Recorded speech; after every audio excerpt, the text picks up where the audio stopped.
Oke, terima kasih banyak buat teman-teman semuanya yang sudah mau mensupport dan mendukung channel ini ya. Mudah-mudahan channel ini selalu berkembang. Paling tidak dengan adanya dukungan dan supportan Anda, channel ini bisa direkomendasikan lebih luas lagi. Karena di luar sana, Anda tahu, masih banyak orang-orang yang belum mengetahui ada edukasi-edukasi seperti ini yang bisa mencerahkan dan paling tidak menseimbangkan rasa takut mereka. Ya, makanya dibutuhkan supportan dan dukungan dari teman-teman semuanya, oke? Assalamualaikum, bagaimana Bang kalau berhenti bayar sementara bunganya jalan terus? Anda boleh lihat ya yang saya tampilkan di layar. Oke. Soal bunga ini salah kaprah ya. Banyak yang salah kaprah, banyak yang salah dalam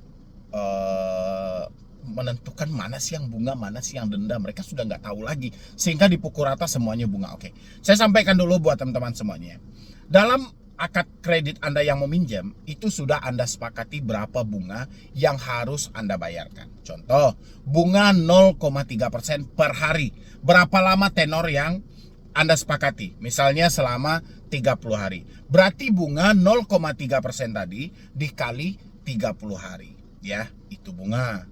Lewat dari 30 hari, kalau Anda tidak melakukan pembayaran, bukan bunganya yang berjalan, tapi dendanya. Ya, kalau untuk denda sendiri sampai detik ini kita nggak tahu aturannya itu seperti apa kan.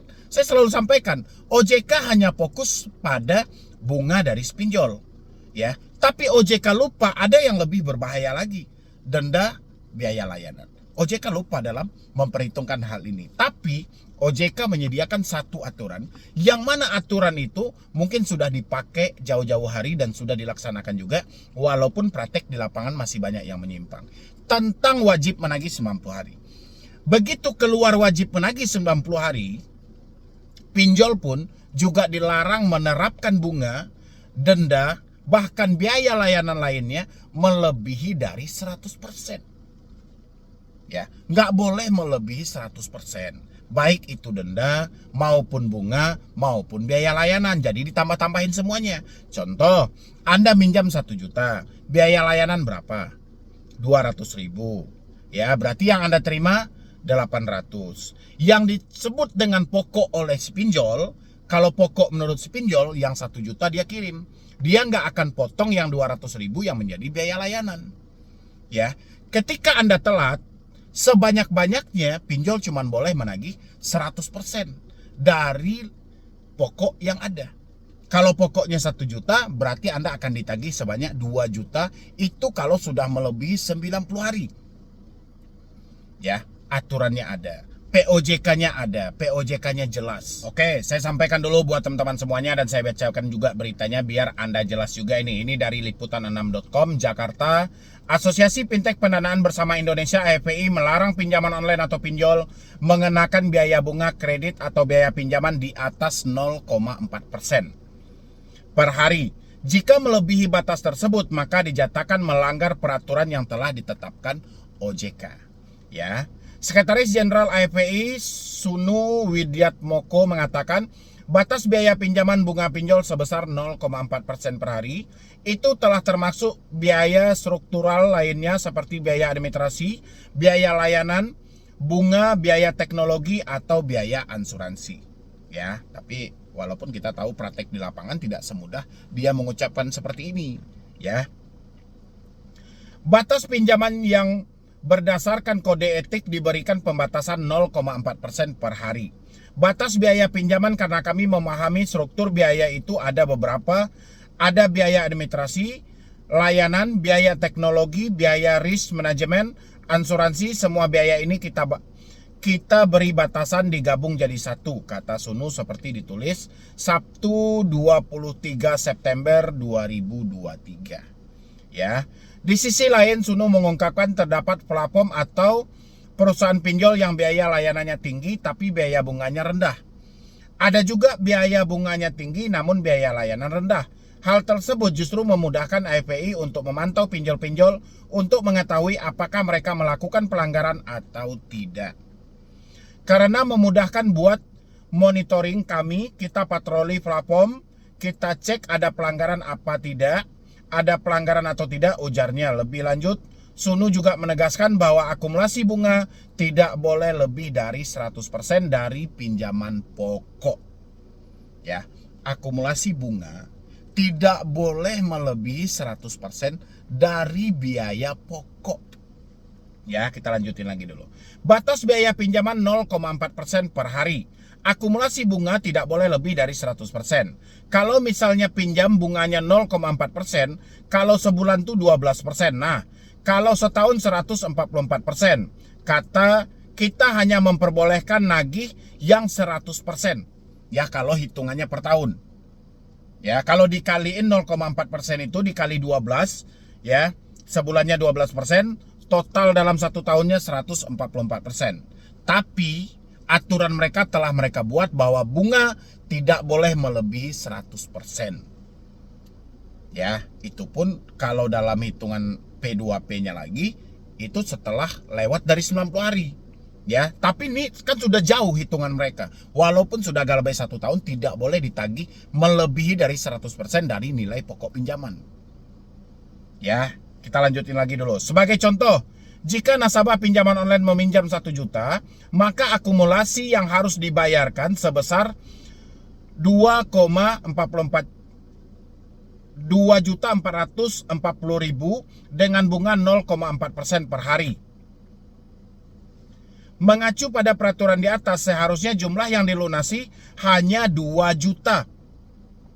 Di kita hanya memperbolehkan menagih 2 juta 100% dari nilai pokok maksimum. Nah, jadi kalau Anda minjamnya 1 juta, Anda galbay pun 3 bulan, galbay 4 bulan, galbay 5 bulan, galbay 6 bulan, galbay 1 tahun, itu cuman boleh ditagih sebanyak-banyaknya 2 juta. Ya, tidak ada cerita 2 juta 440 sekian, nggak ada.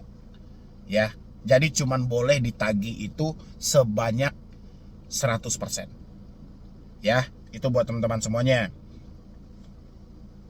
Jadi biar Anda tidak ngawur gitu loh. Yuk, kita kembali lagi ke pembahasan yang tadi. Bagaimana kalau kita berhenti bayar sementara bunganya jalan terus? Ya, sudah saya sampaikan tadi bahwa bunga itu tidak mungkin berjalan terus. Ya, yang berjalan itu denda. Tapi sudah ada aturan yang membatasi. Tapi pemikiran kita kayaknya tanpa batas, tanpa kontrol. Pemikiran kita jauhnya melalang buana. Ya, seperti contoh ada juga di sebelah saya ini. Coba Anda lihat dulu. Kan di situ dia hutang 2 juta jadi 6 juta lebih dalam 1 tahun. Kemarin didatangi DC, tak cicil 300 sampai 500 dan tak bayar pokoknya aja. Tapi dia tidak menyebutkan nama aplikasinya di sini. Ya, dia tidak menyebutkan nama aplikasinya. Berarti kalau ada DC yang berkunjung ke rumah, berarti ini dari pinjol legal. Ya, harusnya teman-teman tunjukkan kenapa hutang saya yang 2 juta malah jadi 6 juta. Sementara ada aturan yang menyampaikan bahwa hutang pokok tidak boleh melebihi 100%. Harusnya kalau saya sudah galbay selama 1 tahun, saya cuman boleh ditagih sebanyak-banyaknya 4 juta. Ya, dan habis itu lagi di sini dia juga menyampaikan dia mencicil 300 sampai 500 untuk bayar pokok, katanya gitu loh ya. Pencicilan itu ketika teman-teman ditawarkan untuk mencicil hutang-hutang Anda, memang itu adalah solusi yang bagus. Ya, tepat juga. Apalagi Anda sudah berjalan dengan usahanya, mungkin ada uang sedikit demi sedikit, mungkin Anda pengen untuk menyelesaikan dan mencicil hal itu. Tapi Anda harus bentuk kesepakatan yang jelas dengan pihak aplikasi, benar-benar mengurangi hutang atau tidak. Ya, dari konsep yang dia sampaikan aja, dia ngutang 2 juta, itu sudah menjadi 6 juta lebih dalam 1 tahun, itu sudah nggak masuk akal. Sudah tidak sesuai dengan peraturan tadi. EPI menyampaikan kalau ada yang menagih lebih dari 100% berarti melanggar. Ya, ada pelanggaran. Makanya saya bilangin, walaupun aturan itu ada, pelanggaran di lapangan itu selalu ada. Minimal kita sebagai debitur tahu mana yang aturan dan mana yang tidak aturan. Jangan dikedepankan rasa takut. Ya. Jadi kalau Anda mau berhenti untuk bayar pinjol, tapi Anda malah kepikir bunganya, coba tanya lagi ke diri Anda. Emang Anda masih sanggup bayar juga? Ya. Seandainya hari ini Anda ditawarkan aja deh tanpa bunga gitu, Anda masih sanggup bayar? Ya.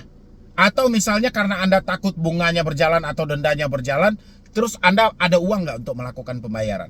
Apakah Anda ingin mencoba gali lubang tutup lubang? Atau Anda menggunakan jasa-jasa yang lainnya? Ya, jadi jangan aneh-aneh. Makanya itu muncul moto dari solusi utang, lebih baik malu sesaat daripada hancur selamanya. Mungkin hari ini Anda menyatakan uang tidak ada, duit sudah tidak ada, oke. Ya, kalau Anda diteror, kalau Anda ditelepon dengan penagihan-penagihan kasar, ya nggak ada masalah.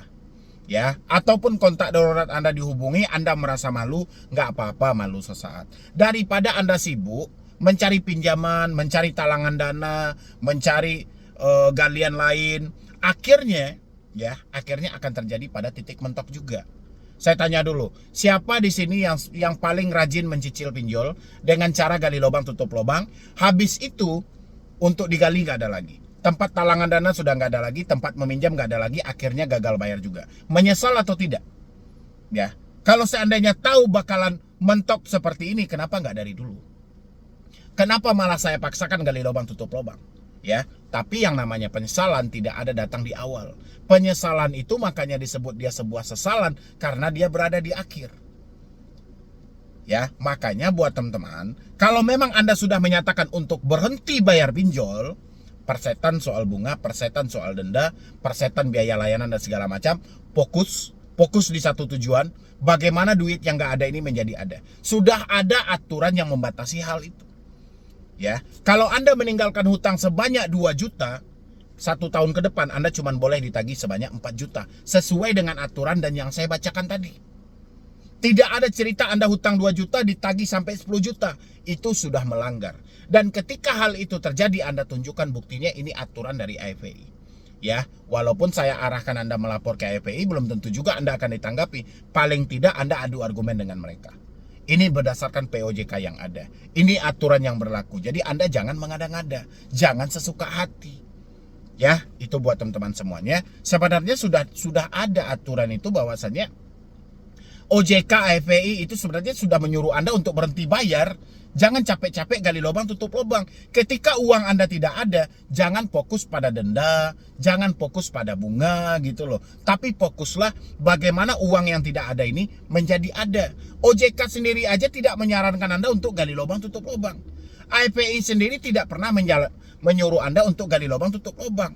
Tapi orang-orang malah melakukan hal itu. Malah minjam pinjol ilegal, bayar pinjol legal. Kalau memang itu solusi, kenapa OJK tidak mengarahkan Anda? Ya, kalau memang solusinya adalah pinjam pinjol ilegal, bayarkan pinjol legal, pasti OJK mengarahkan Anda. Pinjamlah di pinjol ilegal, selesaikan pinjol legal. Tapi nggak pernah. Malah mereka menyampaikan berbahaya. Ya, yang lain pun juga menyampaikan itu berbahaya. Dari pemerintah menyampaikan jangan gali lubang tutup lubang. Kalau memang nggak sanggup berhenti bayar, apalagi coba.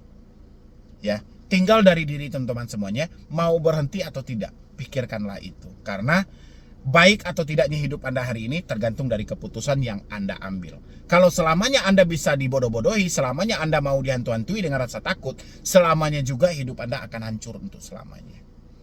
Ya, mungkin dari saya cuma itu aja. Mudah-mudahan bisa membantu. Dan sekian dulu dari saya, Medi Broni.